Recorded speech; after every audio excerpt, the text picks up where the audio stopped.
माननीय नरेंद्र मोदी जी ने कहा कि गाय पर बात करना अपराध हो गया है। उन्होंने कहा हम पूजनीय है, माता है, आदि इत्यादि।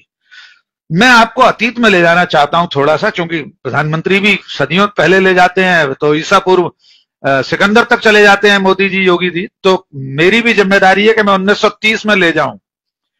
1930 में भी ऐसा ही विमर्श भारत में चल रहा था गाय को लेकर। महाराष्ट्र में एक मराठी का जर्नल था जिसका नाम था भाला। उसमें एक प्रश्नोत्तरी चल रही थी और उसमें एक प्रश्न था कि सच्चा हिंदू कौन है। उत्तर आया कि जो गाय का पूजन करता है वो सच्चा हिंदू है। विनायक दामोदर सावरकर ने जब ये सारे प्रश्नोत्तर पढ़े तो उन्होंने एक निबंध लिखा।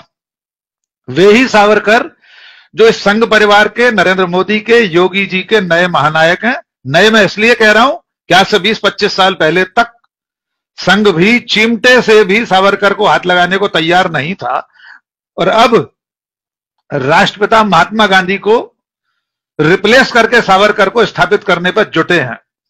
तो मैं मोदी जी के इजलास में, उनकी अदालत में सावरकर का पक्ष रखना चाहता हूं गाय के बारे में।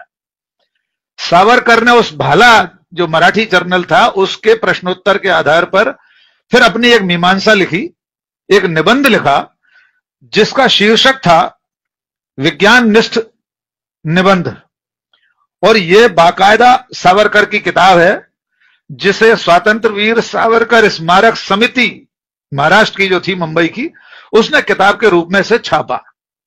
अब इस किताब में सावरकर क्या लिखते हैं विज्ञान-निष्ठ निबंध में, उसके पाठ 1.5 में वे लिखते हैं सावरकर कि जो लोग भी गाय को माता मानते हैं वे स्वयं को मानव जाति से हीन कर लेते हैं, उससे एक दर्जा नीचे उतर जाते हैं।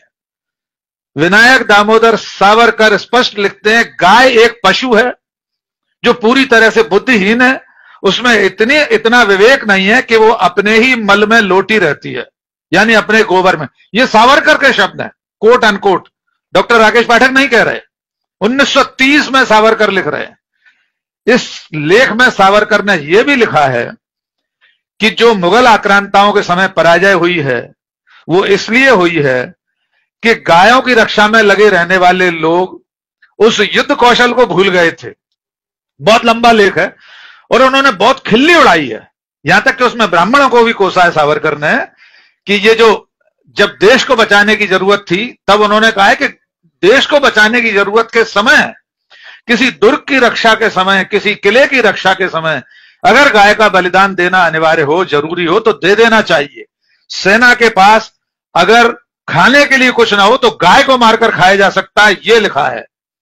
सावरकर के उस आलेख का शीर्षक है मराठी में गौपालन हवे गौ पूजन नभे, यानी गाय का पालन करना चाहिए, उसके पालन पोषण में कोई बुराई नहीं है क्योंकि वो एक उपयोगी पशु है, लेकिन पूजन नभे, उसका पूजन करना नहीं चाहिए, ये सावरकर कह रहे हैं। तो माननीय नरेंद्र मोदी जी एक बार ये कह दें कि सावरकर गलत थे गौ पूजन को लेकर, और अगर अब भी इस देश में बहुत सारे लोग गाय को माता नहीं मानते, उसका पूजन नहीं करना चाहते, तो इसमें अपराध नहीं है जो नरेंद्र मोदी जी कह रहे हैं। एक बात। अब मैं दूसरे विषय पर आता हूं। उन्होंने कहा कि डेयरी सेक्टर पर ध्यान देने की जरूरत है इस समय। तो माननीय नरेंद्र मोदी जी का इतिहास बोध और इतिहास ज्ञान हम सब जानते ही हैं।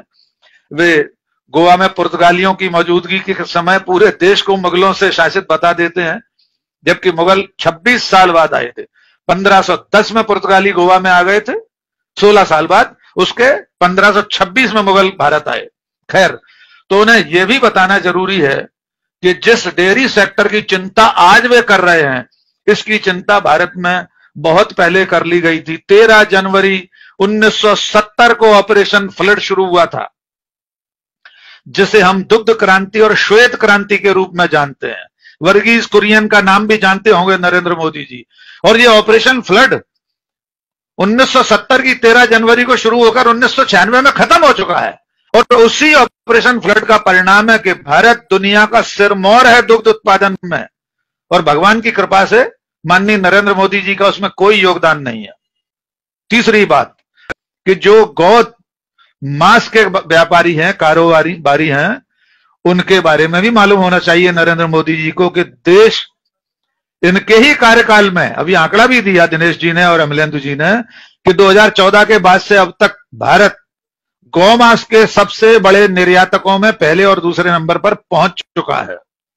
दिनेश जी ने संकेतों में कहा, मैं बिल्कुल स्पष्ट कहना चाहता हूं कि भारत के सबसे बड़े गौमांस के व्यापारी मुसलमान नहीं हैं, सबसे बड़े गौमांस के व्यापारी हिंदू हैं। उन्होंने अपने स्लॉटर हाउस गौमांस के कारखानों के, कत्ल खानों के नाम उर्दू नाम रखे हुए हैं, अल कबीर, अल दुआ। देश के सबसे बड़े 20 गौमांस निर्यातक हिंदू हैं। लेकिन नरेंद्र मोदी जी अपने आज के भाषण में गोबर और गाय का नाम लेकर एक खास वर्ग को, एक खास धर्म के, संप्रदाय के लोगों पर आक्षेप लगा रहे हैं। भारतीय जनता पार्टी के पूर्वोत्तर के राज्यों के चुनाव के घोषणा पत्र पढ़ लीजिए। उन घोषणा पत्रों में लिखा है कि गौमांस ज्यादा से ज्यादा और सस्ती दरों पर उपलब्ध कराएंगे। मनोहर पर्रिकर का बयान याद कर लीजिए, अब वे स्मृति शेष हैं। उन्होंने कहा था, हम गोवा के लोगों को सस्ती दरों में गौमांस उपलब्ध कराएंगे, भले ही उसका हमें कर्नाटक से आयात करना पड़े। तो ये वो भारतीय जनता पार्टी है कि जहां इसे जरूरत होती है वहां ये गौमांस सस्ती दरों में उपलब्ध कराने का वादा अपने मतदाताओं से करती है। तो ये पूरा मामला, उनका आज का भाषण सवालों के घेरे में, इतने तथ्य मैंने गिना दिए।